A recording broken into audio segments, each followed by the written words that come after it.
eins og lofgjörð og fólk til þín, drottinn, sem góð ilmur frammi fyrir þínu augliti. Og drottinn, við þurfum að taka á móti því sem kemur hér í dag, drottinn minn. Og þakka þér, elskari Faðir, fyrir það.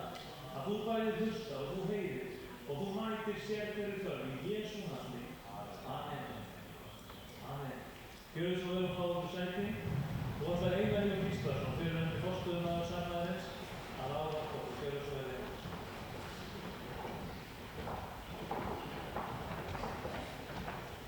Ég heimsóttur öllum nafni Jesú Krist. Glæst ég þessum tækifæri á hvítasunnudag sem ég hef hér í hvítasunnuskipsinni í síðastækjum. Og leið og ég býð ykkur öll hérna að hafa komið, þá ég sérstök ánægja að það var Árni Jónsson sem ég þekkt frá því hann lítill drengur og menn sem með honum frá Hólkinu. Og okkur það mikið heiður að þeir skulu vilja taka upp þessa guðsþjónustu hér að hluta minnstakosti.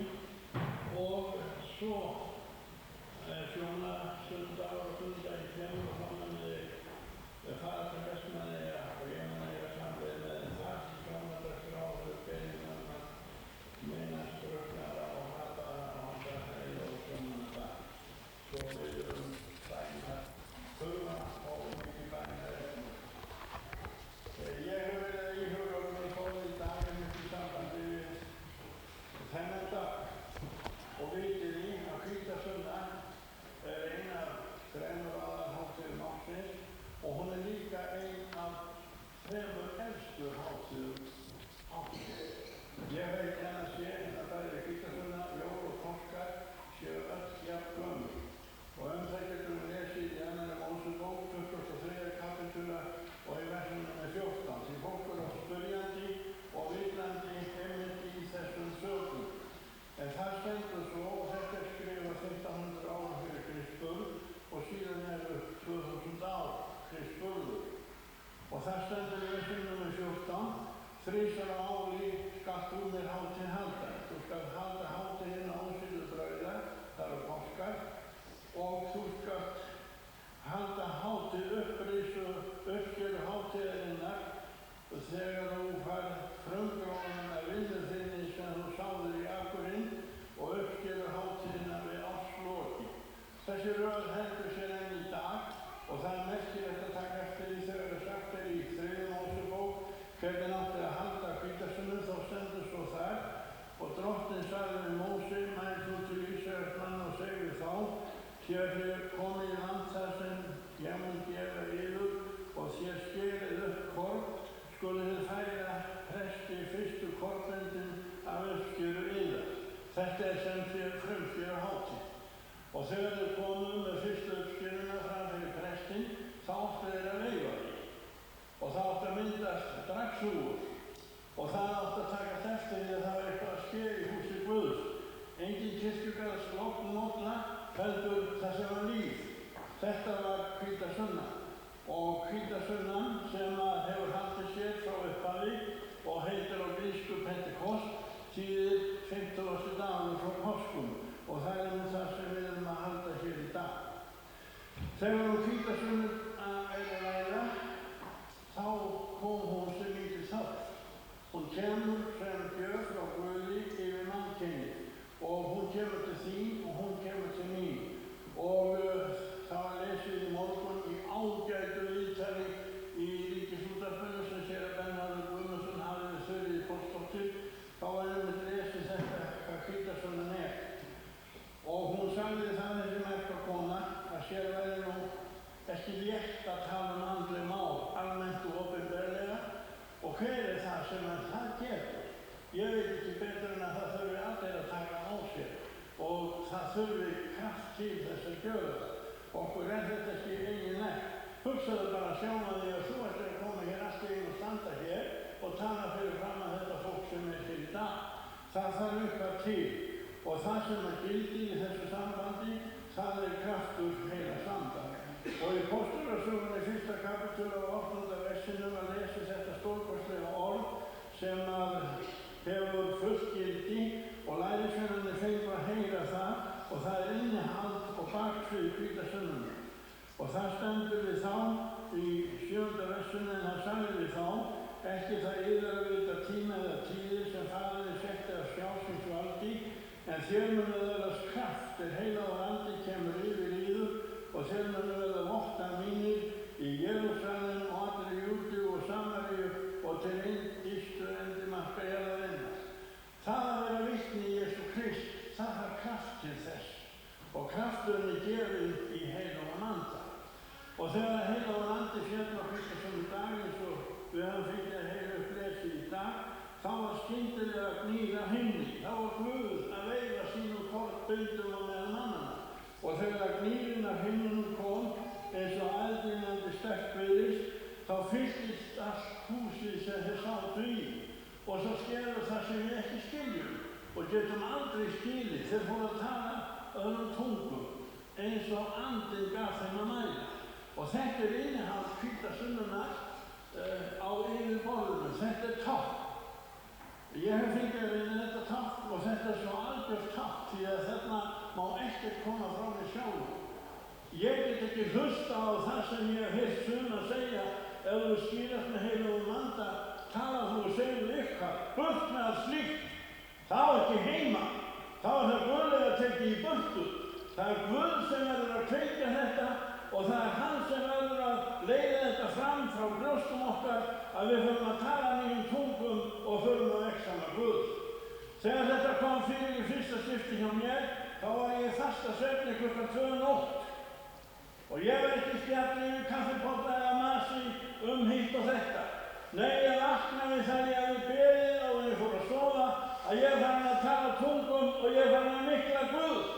Og ég fann hvernig að krafturinn kom hérna í gegnum hjarta mitt og upp í hálsinn og undir tungurætuna. Og mér var þetta algjörlega ósjálfrátt. Ég bara hlustaði. Og þannig var þetta hérna í Póstólasögunni og ég hef eiginlega mjög sterka reynslu frá þessu að eina mjög sterkum tungutölur sem var í Betisöfnum í Vestmannaeyjum, Jónína Ingimundardóttir í bæjarhúsinu eða Vestmannaeyjar 12, hún fekk lögn. Hún var máttlaus og missti málið og fór á sjúkrahús. Og hún var í norðvestur herberginu á 3. hæð sjúkrahúsi í Vestmannaeyjum og Eirík Eiríksson kom þá til Eyja og bað mig að heimsækja þessa merku konu. Og þegar við komum til hana, mállausa og máttlausa, og hún var verði hverjir voru komnir, og við náttúrulega þurftum ekki að spyrja hvernig hún hefði það, hún lá þarna svona á sig komin. En við fórum að biðja. Og þá skeði það furðulegasta sem ég hef verið með í. Ég man hana vel heila og fríska og heilbrigða í bænastundum í Betel, hvernig hún lofaði Guð og hvernig hún talaði nýjum tungum. Allt í einu tók svo granna til að gráta og tárin runnu niður karmæðinu. Og svo fer hún að tala, mállaus konan fer að tala og hún fer að tala nýjum tungum og hún talar svo kraftulega. Og svo þegar blessaður Eiríksson sagði Amen og ég sagði Amen líka, þá sagði hún Amen. Svo ætlaði hún að halda áfram, það var búið. Andinn gaf henni þetta eina tækifæri til þess að tala og lofa og vexa með Guð.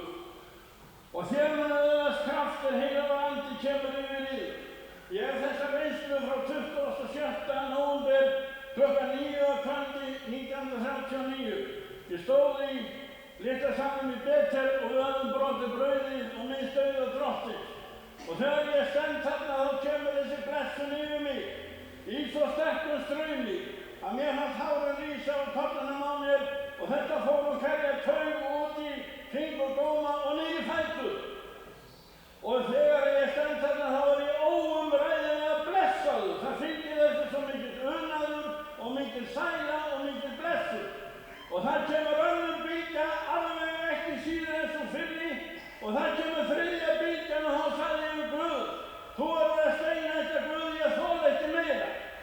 Síðan hef ég haft þetta og fengið að reyna þetta.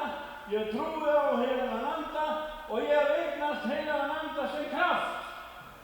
Og heilagur andi hefur gefist mér sem kraftur ekki því að ég geti bert mig út eða þykist vera eitthvað mikið, heldur til þess að kannast við hans nafn. Páll postuli segir í Rómarbréfinu 1. kapítóli og versi nr. 16: Fagnaðarerindið kraftur til hjálpræðis fyrir hvern þann sem trúir. Og ég hef ekki kunnað í gegnum mitt líf að skammast mín fyrir Jesú nafn. Ég hef fengið kraft til þess að kannast við það og þó að ég hef heyrt hrópið á eftir mér eða hálsósug, það hefur ekki komið við mig. Það hefur ekki snert mig. Ég hef átt þann kraft og á þann kraft í dag sem lyftir upp nafni Jesú í lífi mínu og hjarta mínu.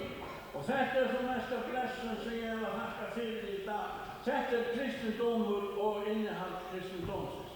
Og þegar við höldum hvítasunnu og við segjum gleðilega hátíð, þá vil ég óska þess að þetta verði reynsla okkar allra af heilögum anda að við fengjum að reyna persónulega. Hann er persónulega. Og það sem ekki dásemd að hafa. Ég skal bara segja ykkur það að eigan og vera til þess að keyra bíl. Þá allt í einu talar hann til hans. Ég heyra hérna hafa eira. Varaði, það er hægt að framönda. Og ég tek til þess sem hann segir. Og það var ekki ástæðulausu. Það var til hjálpar og blessunar. Það var til verndar og það var til varðveislu. Og heilagur andir okkur gefinn til þess að leiðbeina okkur og til þess að segja okkur til þess að viðvara okkur, til þess að uppværa okkur og hjálpa okkur. Og andinn talar enn í dag og hann segir mér það að koma Jesú Krists mér í nánd og ég skal vera viðbúinn að mæta honum. Og ef ég á andan í hjarta mínu, þá er ég viðbúinn að mæta Drottni, því þá er minn andi sem heilagur andi er í, sameinaður við anda Jesú Krist. Guð blessi ykkur hvítasununa og ég þakka fyrir þetta tækifæri. Þetta er nóg innlegg.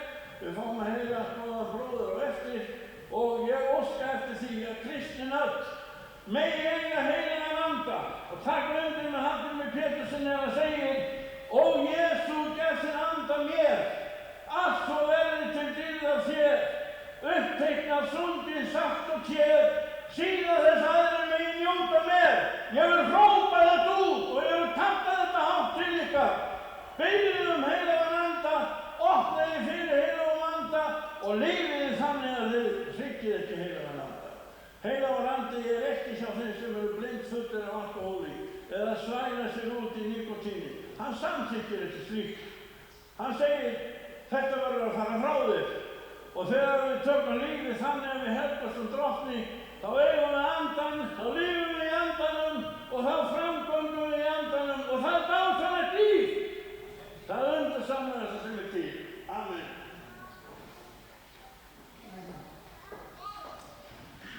Og þetta er vitnisburður kraft heilags anda og það er gott að mega ganga fram í þessum sama krafti sem að Drottinn gefur okkur í dag. Og það er gott að vita að það fyrirheiti Drottins og það er ekki bundið við persónur eða einstaklingar, það er bundið við það sem að Guð hefur lofað að gera og það sem hann hefur lofað að gera og það mun hann standa við. Mér langar til þess að segja ykkur frá því að þeir sem eru með börn hér inni, yngri en 6 ára, þá erum við barnagesti hér niður í neðri sal kirkjunnar og mér langar til þess að biðja lofgjörðarhópinum að koma hérna fram